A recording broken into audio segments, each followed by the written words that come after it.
Hi, my name is Sam Kirby, and this is my Case 2 for EDCI 270.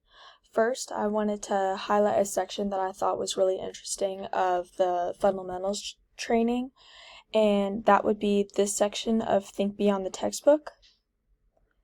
And as I click on it, I'm going to show you the area of this section that I thought was really interesting. So as I scroll down, I'm going to go to the lesson checks here.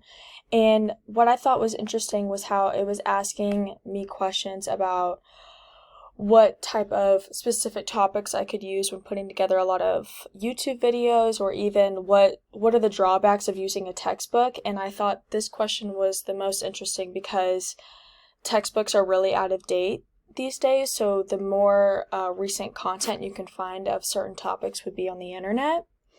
And I'm going to also show you my final results for the whole fundamentals training.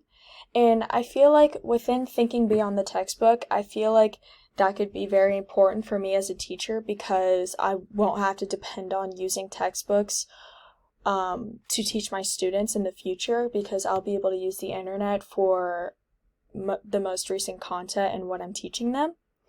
So, view response details, and this is my final results from the unit review test. And that is all. Thank you so much.